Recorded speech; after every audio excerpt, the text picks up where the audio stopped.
ಕರ್ನಾಟಕ ಕಾರ್ಯನಿರತ ಪತ್ರಕರ್ತರ ಸಂಘ ಹೊನ್ನಾವರ ತಾಲೂಕು ಘಟಕದ ಆಶ್ರಯದಲ್ಲಿ ಪತ್ರಿಕಾ ದಿನಾಚರಣೆ ಹಾಗೂ ಸಾಧಕರಿಗೆ ಸನ್ಮಾನ ಕಾರ್ಯಕ್ರಮ ಪಟ್ಟಣದ ನ್ಯೂ ಇಂಗ್ಲಿಷ್ ಸ್ಕೂಲ್ ಸಭಾಭವನದಲ್ಲಿ ನಡೆಯಿತು. ಕಾರ್ಯಕ್ರಮವನ್ನು ಕೊಂಕಣ ವಾಹಿನಿ ಪತ್ರಿಕೆಯ ಪ್ರಧಾನ ಸಂಪಾದಕರು, ಟೈಮ್ಸ್ ಆಫ್ ಇಂಡಿಯಾ ಪತ್ರಿಕೆಯ ಉತ್ತರ ಕನ್ನಡ ಜಿಲ್ಲಾ ವರದಿಗಾರ ದೀಪಕ್ ಕುಮಾರ್ ಶೇಣ್ವಿ ಅವರು ದೀಪ ಬೆಳಗಿಸುವುದರ ಮೂಲಕ ಚಾಲನೆ ನೀಡಿದರು. ನಂತರ ಮಾತನಾಡಿ, ಹೊನ್ನಾವರದಲ್ಲಿ ಯುವ ಪತ್ರಕರ್ತರ ಸಮೂಹ ಇರುವುದು ನೋಡಿದರೆ ಪತ್ರಿಕೋದ್ಯಮದಲ್ಲಿ ಬದಲಾವಣೆಯಾಗುತ್ತಿರುವ ಲಕ್ಷಣವಾಗಿದೆ. ಪತ್ರಿಕೋದ್ಯಮ ಈ ಹಿಂದಿನಂತಿಲ್ಲ. ಸೇವೆ ಬದಲು ಜಾಹೀರಾತುಗಳ ಮರ್ಜಿಯಿಂದ ಉದ್ಯಮವಾಗಿ ಬೆಳೆದಿದೆ. ಪತ್ರಕರ್ತರಿಗೆ ನೈತಿಕತೆ ಇದ್ದರೆ ಯಾರಿಗೂ ಹೆದರುವ ಅವಶ್ಯಕತೆ ಇಲ್ಲ. ಸಮಾಜದಲ್ಲಿ ಯಾರು ಶೋಷಿತರಾಗಿರುತ್ತಾರೆಯೋ ಅವರ ಪರವಾಗಿ ಸುದ್ದಿ ಇರಬೇಕೇ ಹೊರತು ಯಾವುದೋ ರಾಜಕಾರಣಿಗಳನ್ನ ಹೊಗಳಿ ಸುದ್ದಿ ಬರೆಯುವುದು ಪತ್ರಿಕೋದ್ಯಮವಲ್ಲ. ಯಾರೇ ತಪ್ಪು ಮಾಡಿದಾಗಲೂ ಎಚ್ಚರಿಸುವ ಕೆಲಸ ಆಗಬೇಕು ಎಂದು ಪತ್ರಿಕಾ ಮಾಧ್ಯಮ ಇಂದು ಎದುರಿಸುತ್ತಿರುವ ಸಮಸ್ಯೆಗಳ ಕುರಿತಂತೆ ಮಾತನಾಡಿದರು. ಕರ್ನಾಟಕ ಕಾರ್ಯನಿರತ ಪತ್ರಕರ್ತರ ಸಂಘದ ಜಿಲ್ಲಾಧ್ಯಕ್ಷ ನರಸಿಂಹ ಅಡಿ ಮಾತನಾಡಿ, ಓರ್ವ ಪ್ರಾಮಾಣಿಕ ಪತ್ರಕರ್ತ, ನೈತಿಕತೆ, ಜವಾಬ್ದಾರಿಯುತ ಪತ್ರಕರ್ತ ಎಂದಿಗೂ ಬ್ಲಾಕ್ ಮೇಲ್ ಮಾಡುವುದಿಲ್ಲ. ಒಂದು ವರದಿ ಮಾಡಬೇಕಾದರೆ ಜವಾಬ್ದಾರಿಯುತ ಪತ್ರಕರ್ತನಿಗೆ ಪತ್ರಿಕೆ ಅದರದೇ ಆದ ಸ್ಪಷ್ಟ ಮಾಹಿತಿ, ಪೂರಕ ದಾಖಲೆಗಳು ಅವಶ್ಯಕತೆ ಇರುತ್ತದೆ. ಊಹಾಪೋಹಗಳ ಆಧರಿಸಿ ವರದಿ ಮಾಡಲಾಗುವುದಿಲ್ಲ. ವರದಿಗಾಗಿ ಯಾರು ಹಣ ಪಡೆಯುವುದಿಲ್ಲ. ಕೇವಲ ಜಾಹೀರಾತಿಗಾಗಿ ಹಣ ಪಡೆಯುವುದಾಗಿದೆ. ಪತ್ರಕರ್ತ ತನ್ನ ಕಷ್ಟವನ್ನು ಎಂದಿಗೂ ಯಾರೊಂದಿಗೂ ಹೇಳಿಕೊಳ್ಳುವುದಿಲ್ಲ.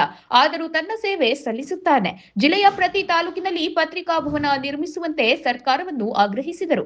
ಕರ್ನಾಟಕ ಕಾರ್ಯನಿರತ ಪತ್ರಕರ್ತರ ಸಂಘದ ಜಿಲ್ಲಾ ಉಪಾಧ್ಯಕ್ಷ ಮಾರುತಿ ನಾಯ್ಕ್ ಮಾತನಾಡಿ, ಮಂಗಳೂರಿನಲ್ಲಿ ಹರ್ಮನ್ ಮೊಂಗ್ಲಿಂಗ್ ಅವರಿಂದ 1843ರಲ್ಲಿ ಕಲ್ಲಚ್ಚಿನ ಮೊಳೆಯಲ್ಲಿ ಬದಲು ಆರಂಭವಾದ ಪತ್ರಿಕೆ ಇಂದು ಕಲರ್ ಪುಟಗಳ ಜೊತೆಗೆ ಡಿಜಿಟಲ್ ರೂಪವನ್ನು ಪಡೆದುಕೊಂಡಿದೆ. ಕನ್ನಡ ಪತ್ರಿಕೋದ್ಯಮಕ್ಕೆ ಸುದೀರ್ಘ 183 ವರ್ಷಗಳ ಇತಿಹಾಸವಿದೆ.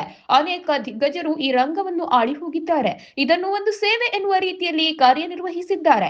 ಕರ್ನಾಟಕ ಕಾರ್ಯನಿರತ ಪತ್ರಕರ್ತರ ಸಂಘವು ಸುದೀರ್ಘ ಇತಿಹಾಸ ಹೊಂದಿದೆ. ಈ ಸಂಘದ ಅಡಿಯಲ್ಲಿ ನಾವೆಲ್ಲ ಇಂದು ಕಾರ್ಯಕ್ರಮ ಹಮ್ಮಿಕೊಳ್ಳುತ್ತಿರುವುದು ಹೆಮ್ಮೆ ಇದೆ ಎಂದರು.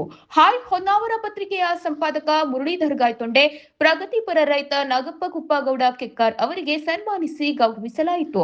ಕಾರ್ಯಕ್ರಮದ ಅಧ್ಯಕ್ಷತೆ ವಹಿಸಿದ್ದ ತಾಲೂಕು ಘಟಕದ ಅಧ್ಯಕ್ಷ ವಿನಾಯಕ್ ಮೇಸ್ತಾ ಮಾತನಾಡಿ, ಪತ್ರಿಕೋದ್ಯಮದಲ್ಲಿನ ಸವಾಲುಗಳ ಮಧ್ಯೆಯೂ ವೃತ್ತಿ ಗೌರವದಿಂದ ಇಲ್ಲಿ ನಾವೆಲ್ಲ ಪತ್ರಕರ್ತರಾಗಿ ನಮ್ಮ ಕಷ್ಟಗಳ ನಡುವೆಯೂ ಯಾರನ್ನೂ ತೇಜೋವಧೆ ಮಾಡದೆ ಸೇವೆ ಸಲ್ಲಿಸುತ್ತಿದ್ದೇವೆ ಎಂದರು. ವೇದಿಕೆಯಲ್ಲಿ ಕರ್ನಾಟಕ ಕಾರ್ಯನಿರತ ಪತ್ರಕರ್ತರ ಸಂಘದ ಜಿಲ್ಲಾ ಕಾರ್ಯಕಾರಿಣಿ ಸದಸ್ಯ ಸತೀಶ್ ತಾಂಡೇಲ್ ಉಪಸ್ಥಿತರಿದ್ದರು. ಹಿರಿಯ ಪತ್ರಕರ್ತ ಜಿಯು ಭಟ್ ಪ್ರಾಸ್ತಾವಿಕವಾಗಿ ಮಾತನಾಡಿ, ಪತ್ರಿಕೋದ್ಯಮ ನಡೆದು ಬಂದ ಸುದೀರ್ಘ ಇತಿಹಾಸ ಹಾಗೂ ಪ್ರಸ್ತುತ ಸ್ಥಿತಿಗತಿಯ ಕುರಿತು ವಿವರಿಸಿದರು. ವಿಶ್ವನಾಥ್ ಸಾಲ್ಕೋಡ್ ಸ್ವಾಗತಿಸಿದರು. ಪ್ರಸಾದ್ ಹೆಗಡೆ ನಿರೂಪಿಸಿದರು. ನಾಗರಾಜ್ ನಾಯ್ಕ್ ವಂದಿಸಿದರು. ಪತ್ರಕರ್ತರಾದ ವಿವೇಕ್ ಶೇಟ್, ನಾಗರಾಜ್ ಖರ್ವಾ ಸನ್ಮಾನ ಪತ್ರ ವಾಚಿಸಿದರು. ಎಂಎನ್ ಸುಬ್ರಹ್ಮಣ್ಯ, ಶ್ರೀಧರ್ ನಾಯ್ಕ್, ಶಿವಾನಂದ್ ಮೇಸ್ತಾ ಸಹಕರಿಸಿದರು.